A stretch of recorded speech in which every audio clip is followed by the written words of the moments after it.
Welcome to the deep dive. We're here to unpack a really fascinating stack of sources for you. Think articles, research, our own notes. All boiled down. Exactly. It's your shortcut to getting genuinely well informed. Today, we're diving into a classic story: love, family, money. And some pretty dramatic twists and turns. Right. We'll give you the key insights, maybe some surprising facts, and hopefully keep it interesting. And today's deep dive.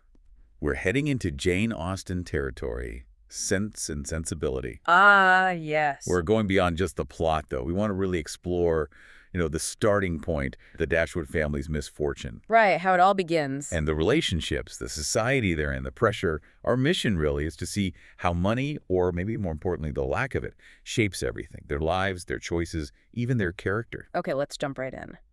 So the Dashwood family, they start off living pretty comfortably at Norland Park in Sussex. Nice big estate. Yeah, it's been in the family for ages. Yeah. The owner, this old single gentleman, he brings in his nephew, Mr. Henry Dashwood, who's set to inherit. Along with Henry's wife and daughters. Seems straightforward, Like the future's all sorted. Well, yeah, seems like it. But this is Austen, so naturally, there's a catch. The old gentleman dies, the will comes out. And it's not good news. Not for Henry, no. Turns out Norland Park isn't actually left to him. It's tied up for his son, little Harry, who's only 4. He's the son from Henry's second marriage. And the daughters, Elinor, Marianne, and Margaret. They get just £1,000 each as a, quote, mark of affection, which sounds okay, maybe, but back then... It was basically nothing, right, for women of their class with no other income. Precisely. It leaves them incredibly vulnerable. And Mr. Henry Dashwood himself, he only has about £7,000 of his own money. Their mother, Mrs. Dashwood, she has 0. Sip. So their situation is already looking precarious. And then it gets worse. Tragedy strikes again. Mr. Henry Dashwood, he only outlives his uncle by a year, just 12 months. Wow. So his widow and the 3 girls, what are they left with in total? Just £10,000 all told. That includes the girls' small legacies. It's a massive drop. From real comfort to, well, serious financial insecurity. Almost overnight. Okay, but there's this moment, right? On his deathbed, Henry asks his son from his first marriage, John Dashwood. Yeah, he urges John to look after his stepmother and his half-sisters, help them out. Sounds like a decent request. A moment for family to step up. You'd hope so. But then we meet Fanny Dashwood, John's wife. Ah, Fanny! Yes, and remember, her son, Harry, is the one inheriting Norland, so she has a vested interest. John, to his credit, initially promises to give his sisters £1,000 each. Seems fair. But Fanny has other ideas. Oh, does she ever? She immediately starts working on him, says giving them £3,000 would basically ruin their son, Harry, impoverish him.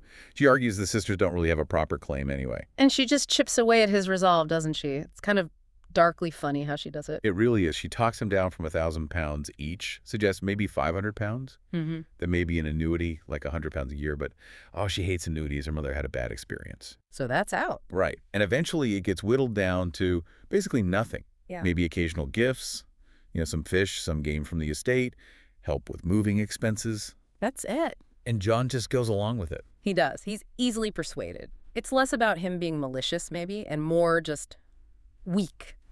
Easily influenced by his wife. Who is definitely not weak. Oh, no. Fanny's described as narrow-minded and selfish. All about the money, cold-hearted. And it's such a stark contrast with Mrs. Dashwood, the widow, who's got this really keen sense of honor, almost romantic generosity. That contrast makes the whole situation even more painful, doesn't it? Absolutely. It highlights the injustice. So the Dashwoods basically have to get out of Norland. Fanny's behavior is described as ungracious, which feels like an understatement. So where do they go? They end up accepting an offer from a cousin, Sir John Middleton. He offers them a small cottage to rent down in Devonshire, Barton Cottage. It's furnished, but it's a huge change. They have to sell off their carriage, horses, cut down on staff.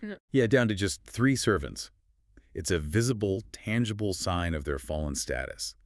Leaving Norland is painful, obviously, but staying under Fanny's roof, unthinkable. That move from a large estate to a simple cottage really sets the scene for everything that follows. It does. It forces them to completely recalibrate their lives and expectations. It really makes you think. Imagine having your whole world turned upside down like that. Your future suddenly depending on other people's generosity or lack thereof. How do you build a life then? especially when society puts such a high value on money and property. It's a question that still resonates, I think. So they get to Barton Cottage. It's definitely smaller, humbler. Much humbler. But they try to make the best of it, don't they? They unpack their books. Elinor puts up her drawings, try to make it feel like home. And Mrs. Dashwood, bless her, is already dreaming big, planning improvements, imagining adding rooms. Yeah, she's got that optimistic streak, even in tough circumstances. And this new place means a new social circle, too. Right, they meet the landlord, Sir John Middleton. He seems nice enough. Very nice, very hospitable, loves company, loves sport. His wife, Lady Middleton, is a bit quieter, more reserved, maybe a bit formal. And Sir John brings visitors. Oh, yes. He brings over Mrs. Jennings, who is Lady Middleton's mother.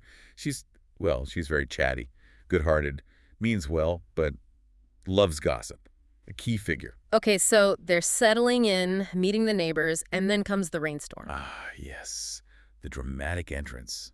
Marianne goes out walking, gets caught in the rain, slips, and falls. And who should appear to rescue her but the dashing Mr. Willoughby? Exactly. It's pure romance novel stuff. He literally sweeps her off her feet, and the connection is immediate, intense. You can see why Marianne falls for him so hard. They seem perfectly matched, don't they? They really do on the surface. They both love nature, art, poetry.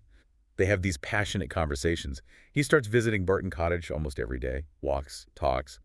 He basically makes himself at home there. It all happens very fast. Incredibly fast. That's the sensibility side of things, right? Marianne's all heart, all passion, swept away by feeling. Meanwhile, Elinor, the scent sister, is quieter.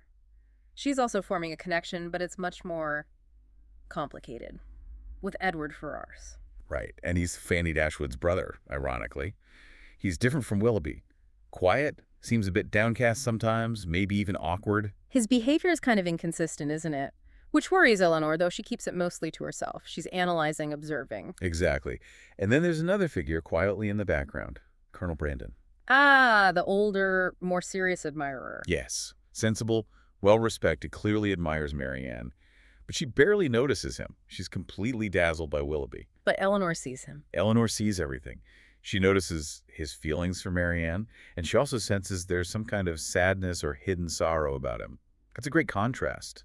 The flashy newcomer versus the steady, quiet presence. It really sets up the question, doesn't it? How much should you trust those instant, overwhelming first impressions?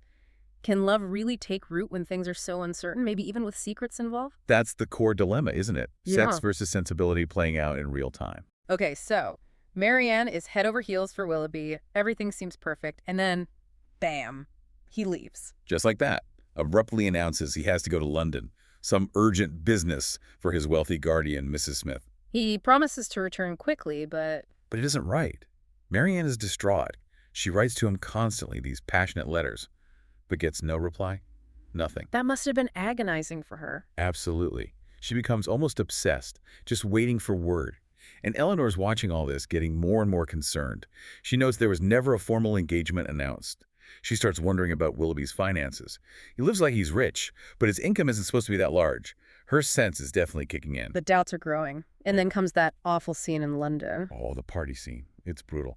They finally run into Willoughby, and he's cold, distant, Barely acknowledges Marianne. avoids her gaze, basically cuts her dead, denies even getting her letters, and then the final blow, he introduces them to his fiancée, Miss Grey. Who happens to be very, very wealthy. 50,000 pounds. Exactly. It's a public humiliation, and utterly devastating for Marianne. She completely falls apart, doesn't she? Physically and emotionally. Yes, she becomes seriously ill. And Elinor, even though she's heartbroken for his sister, has to try and hold everything together. Marianne, at first, she can't even accept it. She keeps insisting Willoughby must have been forced into it, that he didn't betray her willingly. That denial is powerful. But the truth about Willoughby eventually comes out, thanks to Colonel Brandon. Right. Brandon, seeing Elinor's distress and probably feeling protective, decides he has to tell her the truth about Willoughby's past. And it's pretty damning. It is.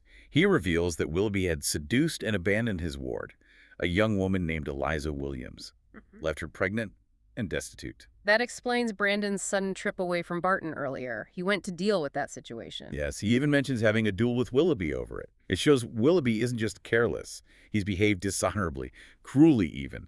It completely shatters the romantic image. And just when you think things can't get more complicated for the sisters? Another secret drops. This time about Edward Ferrars. Ah, yes. Lucy Steele enters the picture. Indeed.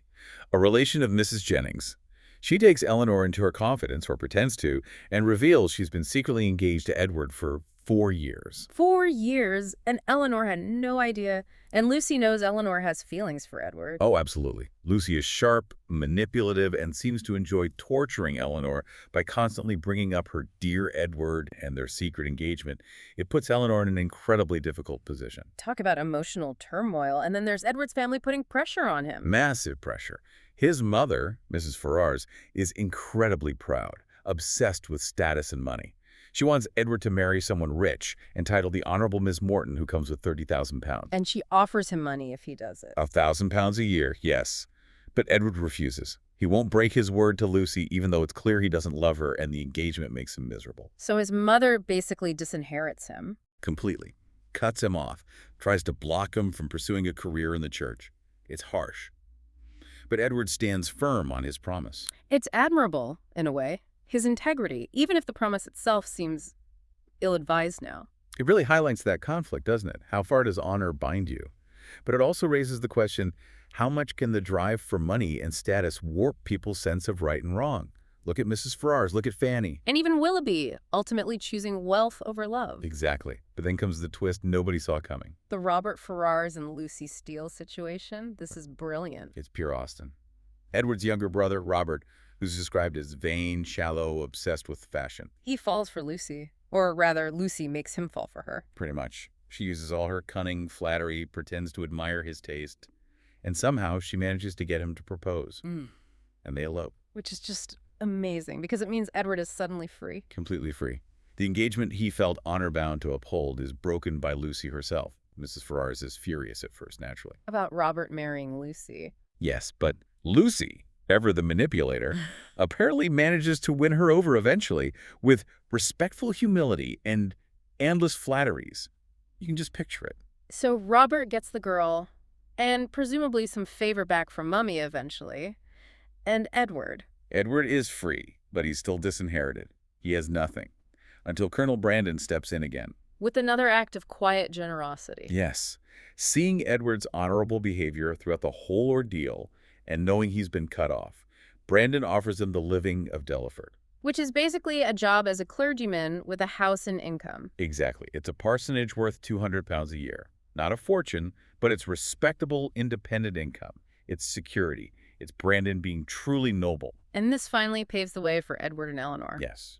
Edward comes back to Barton Cottage. Now he can finally explain everything, the secret engagement, why he seems so conflicted, and that his feelings were always for Elinor. And they can finally admit their love for each other. They can. Their combined fortune isn't huge. Edward has £2,000 of his own, Elinor her £1,000, plus the £200 a year from the living. But it's enough for them. It's a marriage based on genuine affection and shared values, not wealth. Meanwhile, Marianne is starting to heal. Slowly but surely. She survives her serious illness, and Elinor gently helps her see the truth about Willoughby. Not just his betrayal, but also his later remorse, the pressures he faced. So Marianne starts to see him more clearly, less like a romantic hero. Yes, she finally understands his character, acknowledges her own passionate folly, her own lack of sense, perhaps, and she starts to appreciate Elinor's strength and self-control much more. It's a real journey of growth for her, and as she heals that connection with Colonel Brandon, it starts to grow too. Subtly, yes, the groundwork is laid. Mrs. Dashwood, always hopeful, starts to see the possibility of a match there. She recognizes Brandon's true worth, his noble mind. So it's not the fiery romance she first imagined for Marianne, but maybe something deeper, more lasting. Exactly. Austen seems to suggest that true happiness might lie in that quieter, steadier affection, built on respect and understanding rather than just passionate intensity. Life throws these curveballs, expectations get overturned. And sometimes the unexpected path leads to the best destination. Precisely. It's about adapting, learning, and valuing the right things.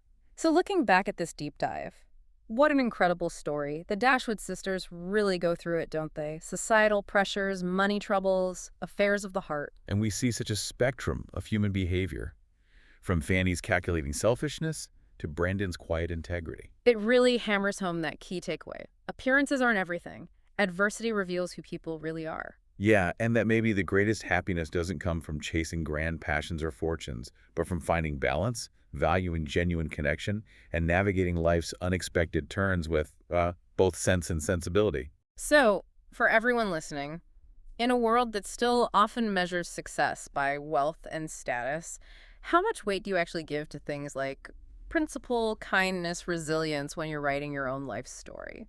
And maybe think about that quiet strength, like Elinor's, facing disappointment with grace, and noticing the unexpected generosity that can pop up when you least expect it. What lessons are there when life doesn't go according to your original plan? Lots to think about there. Thank you for joining us on this deep dive.